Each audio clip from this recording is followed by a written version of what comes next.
નખત્રાણા તાલુકાના રવાપર ગામે લેડીઝ તથા જેન્ટ્સ જાહેર શૌચાલય ગંદકીનું સામ્રાજ્ય બની ગયું છે। બહારથી આવતા ગામડાઓની બહેનો આ જાહેર શૌચાલય ગ્રામ પંચાયત દ્વારા બનાવવામાં આવેલ છે, તો આ શૌચાલયમાં ગંદકીના ઢગલા જોવા મળી રહ્યા છે। દારૂની બોટલો અને કોથળીઓ જોવા મળે તો બહારથી આવતી સિનિયર સિટીઝન બહેનો તથા ગર્ભવતી માતા અને બહેનો અંદર જઈ શકે તેમ નથી।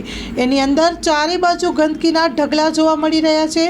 રવાપર ગામની આજુબાજુના 15 ગામના લોકો રવાપર ગામે હોસ્પિટલ કે દવાખાના માટે દર્દીઓ આવતા હોય છે, ત્યારે આ જાહેર શૌચાલયની હાલત ખરાબ હોવાથી બહારના દર્દીઓ અને બહેનોને બહુ તકલીફ અને મુશ્કેલીનો સામનો કરવો પડે છે। રવાપર બસ સ્ટેશન વિસ્તારના વેપારી ભાઈઓ માટે આ ગંદકી બાથરૂમ માથાના દુખાવા સમાન બની ગઈ છે, ત્યારે રવાપર ગ્રામ પંચાયત તથા રવાપર ગામના સરપંચ વિકાસ અને અન્ય કામોમાં નિષ્ફળ રહ્યું છે તેવું પણ ચર્ચાઈ રહ્યું છે। ત્યારે આ જાહેર શૌચાલયની માવજતની જવાબદારી રવાપર ગ્રામ પંચાયતની હોય છે, તો રવાપર ગ્રામ પંચાયત દ્વારા કોઈ સાફ સફાઈ કે બાથરૂમની અંદર પાણીની વ્યવસ્થા કરવામાં આવેલ નથી, તો બહારથી આવતા પ્રવાસીઓને બહુ તકલીફનો સામનો કરવો પડે છે। ત્યારે વહેલી તકે આ જાહેર શૌચાલયના ગંદકીમાંથી ગામ લોકોને રાહત મળે તે માટે કામગીરી કરવામાં આવે તો ચોક્કસપણે નિકાલ આવી શકે તેમ છે અને સમસ્યા દૂર થઈ શકે તેમ છે।